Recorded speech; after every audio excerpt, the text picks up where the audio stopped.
اور حدیث ہے، اس کو امام مالک نے روایت کیا ہے. یہ جو اب میں کوٹ کر رہا ہوں یہ ساری، یہ جب اپنی کتاب تحفۃ النقباء جو میری تعریف ہے اس کا باب کھولیں گے، بابٌ فی فضل صحبت العلماء، بابٌ فی فضل صحبت العلماء، تو اس باب میں یہ حدیث آئی ہے. امام مالک نے روایت کیا اس کو اپنی موطا میں، حدیث نمبر 1821 ہے، اور امام طبرانی نے المعجم الکبیر میں، اور امام دیلمی نے مسند الفردوس میں، اور اس طرح پھر باقی ائمہ نے.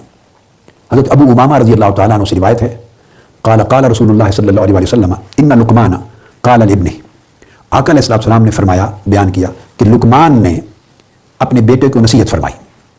حضرت لقمان نے اپنے بیٹے کو نصیحت فرمائی. اب یہاں دیکھیے ایک علم کے باب میں علماء کے لیے، خطباء کے لیے، طلباء کے لیے، مبلغین کے لیے ایک نصیحت ہے. وہ یہ کہ جو آقا علیہ السلام آگے ارشاد فرما رہے ہیں وہ آقا علیہ السلام کی اپنی تعلیمات کا بھی تو حصہ ہے. خود بھی تو ایسی تعلیمات کئی بار آقا علیہ السلام دیا کرتے، لیکن جو کلمات بیان فرما رہے ہیں اور جو بات فرما رہے ہیں صحابہ کرام کو، وہ چونکہ آقا علیہ السلام سے پہلے حضرت لقمان نے بیان کی تھی، تو آقا علیہ السلام نے جس نے کہا تھا اس کا نام چھپایا نہیں. یہ خیال نہیں کیا، یہ خیال نہیں فرمایا کہ صحابہ کرام کیا سمجھیں گے کہ تاجدار کائنات صلی اللہ علیہ وسلم افضل الرسل خاتم الانبیاء سید الرسل، سب سے اونچے اول و آخر نبوت و رسالت کے مرتبے پہ فائز ہونے والی سب سے بلند و بالا ہستی، وہ حضرت لقمان جس کو لقمان حکیم کہتے ہیں، حضرت لقمان ان کا کوٹیشن دے رہے ہیں، ان کا حوالہ کوٹ کر رہے ہیں، حالانکہ آقا علیہ السلام کی اپنی تعلیم سب سے اونچی ہے. یہ نہیں سوچا کہ ان کو روایت کر رہے ہیں، شاید اس سے معاذ اللہ کوئی سوچے کہ بیان کرنے والے کا درجہ کم ہو جائے گا. یہ علماء اور خطباء اور ہمارے طلباء کے لیے جو خطاب کرتے ہیں، میں ہمیشہ کہا کرتا ہوں جب کوئی چیز بیان کریں اس کا ماخذ بتائیں، جس شیخ سے لی ہے، جس استاد سے لیا ہے، جس امام کا قول ہے، جس کتاب سے لیا ہے، اپنے سامعین کو بتائیں. یہ ایجوکیٹ کرنے کا جائز اور واجب اور سنت طریقہ ہے.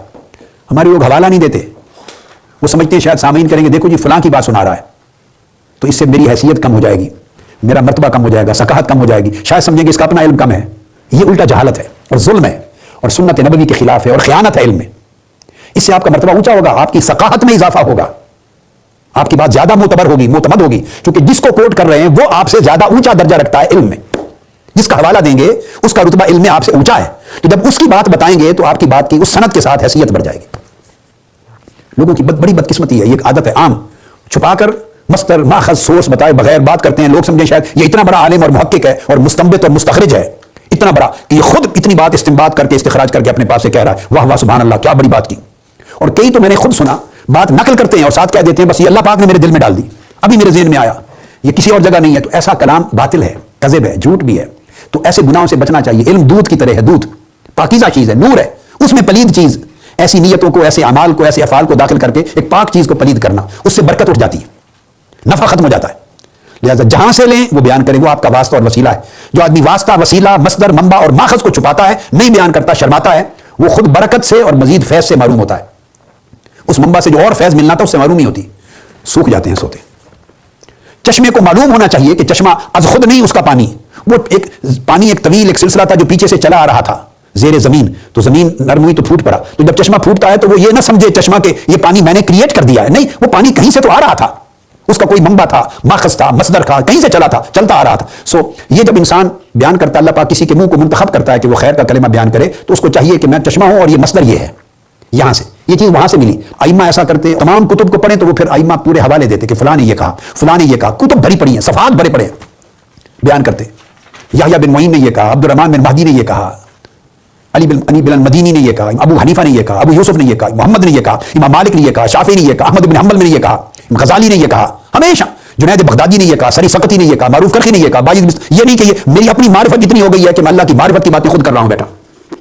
بھئی آپ نے جنید بغدادی سے لی ہے تو ان کو کوٹ کر دیں، میں نے آپ سے لی ہے، سید الطاف حسین گیلانی سے لی ہے، تو میرا فرض ہے کہ میں کہہ دوں الطاف حسین شاہ صاحب گیلانی نے یہ کہا. حتیٰ کہ کوئی چیز اچھی تنویر احمد خان نے کہہ دی تو میں کوٹ کروں گا اگر وہ جملہ، تو میری زندگی میں عادت ہے میں دوسرے ملک میں کہوں گا کہ ہمارے ایک بڑے پیارے رفیق ہیں تنویر احمد خان، انہوں نے بڑی اچھی بات کی، یہ کہا. اکابر ہوں اصاغر ہوں، صحابہ کرام تابعین سے روایت کرتے اور ان کا نام لیتے اپنی روایت میں. تابعین نے کئی مرتبہ تبع تابعی سے روایت کی اور ان کا نام لیا روایت میں. ایک بعض روایات صحابہ نے تبع تابعی سے بھی کی ہیں، صحابہ اکابر ہیں، تابعی اصاغر ہیں، تابعی سے روایت کر کے اپنی سند میں بتا رہے ہیں کہ سمعت عن فلان، میں نے فلاں تابعی سے یہ بات سنی.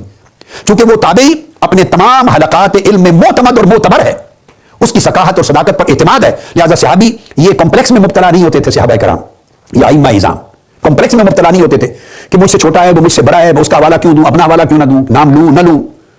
تو جو نام نہیں لیتا اس کو ائمہ حدیث مدلس کہتے تھے، تدلیس کہتے تھے کہ اس نے نام چھپا دیا ہے درمیان میں، کہاں سے لیا، کس سے لیا، کس نے نہیں لیا. تو مدلس کی بات مانی جائے یا نہ مانی جائے، پھر ایک بحث شروع ہو جاتی ہے علم حدیث میں.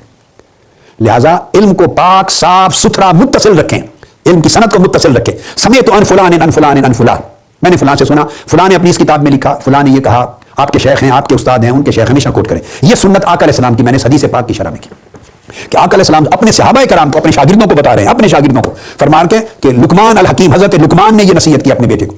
اب ان کی کوئی کتاب تو نہیں تھی لکھی ہوئی صحابہ کرام کے ہاتھ میں کہ گھر جا کے انہوں نے پڑھ لینی تھی اور دیکھ لینا تھا کہ یہ تو لقمان حکیم کی بات تھی، حضرت لقمان الحکیم کی. صحابہ کرام کو تو علم ہی نہیں. صحابہ کرام کا تو مصدر اور منبع علم بھی آقا علیہ السلام کی ذات ہے. جس نے کہا جو آقا علیہ السلام فرما دیں انہوں نے مان لینا ہے. مگر دیکھیے کہ دیانت اور امانت کا کتنا بلند رتبہ ہے اور امت کو کیا سنت عطا کی ہے. فرمایا حضرت لقمان نے اپنے بیٹے کو نصیحت کی، یا بنی علیک بمجالست العلماء، نصیحت کیا ہے میرے بیٹے تم اپنے اوپر علماء جو سچے عامل صالح علماء ہیں، جن کے دلوں میں سینوں میں اللہ رب العزت نے صدق کا، اخلاص کا اور اپنی معرفت کا چشمہ پھوڑ دیا، پھوٹ گئے ہیں چشمے. فرمایا انہوں نے اپنے بیٹے کو نصیحت فرمائی کہ بیٹے علماء کی مجالست، علماء کی مجالس میں بیٹھا کرو، علماء کی ہم نشینی اختیار کرو. واستمع کلام الحکماء، اور جو دانش مند لوگ ہیں حکماء، جن کو اللہ پاک نے حکمت عطا کی ہے. حکمت دانش نورانی ہوتی ہے، حکمت دانش نورانی ہوتی ہے. وہ جو معرفت نصیب ہوتی ہے اور تدبر اور بصیرت کے ساتھ جو چیز ہوتی ہے گہرائی میں، تو وہ حکمت ہوتی ہے. تو فرمایا جن کو اللہ پاک نے دانش نورانی عطا کی، جو حکماء ہوں، ان کی کلام اور ان کی بات کو سنا کرو.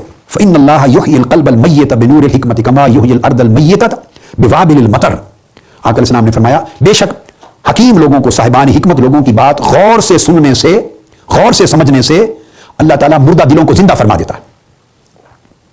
یعنی آپ دیکھیے کہ حکماء اور علماء صالحین اور اولیاء عارفین، فرمایا ان کی مجلسوں میں بیٹھا کرو اور ان کی بات کو غور سے سنا کرو.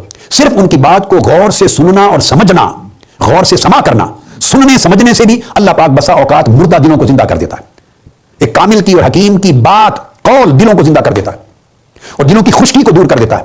فرمایا اسی طرح جیسے زوردار بارش سے مردہ زمینیں زندہ ہو جاتی، جب زوردار بارش ہوتی ہے تو مردہ زمینوں میں سبزی آ جاتی ہے، شادابی آ جاتی ہے، زندہ ہو جاتی ہے. تو اس طرح حکماء، اولیاء، عرفاء اور علماء کے اقوال سے، ان کی باتوں سے مردہ دل زندہ ہو جاتے ہیں، دل کی مردہ زمینوں میں ہریالی آ جاتی.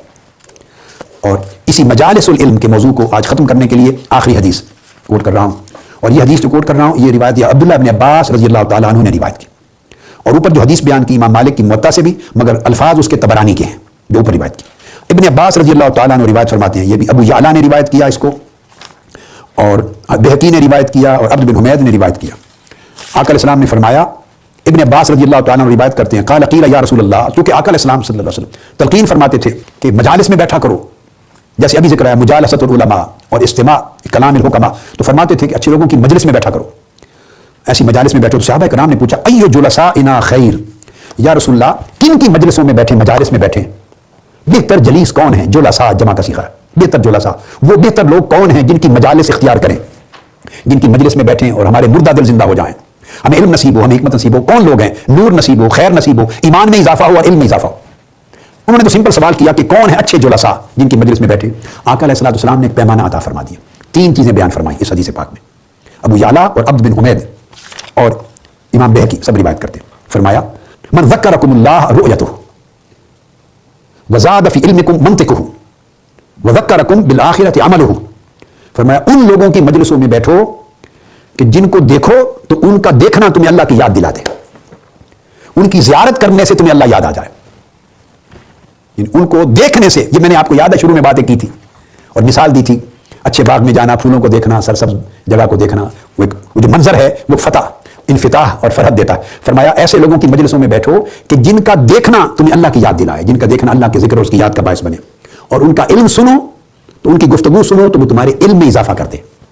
ان کی گفتگو تمہارے، ان کی رؤیت، ان کی زیارت تمہیں اللہ کی یاد دے دے، اور ان کی گفتگو منطق ہو تمہارے علم میں اضافہ کر دے. اور ان کے عمل کو دیکھو، عمل کو تو وہ تمہیں آخرت کی یاد دلا دے.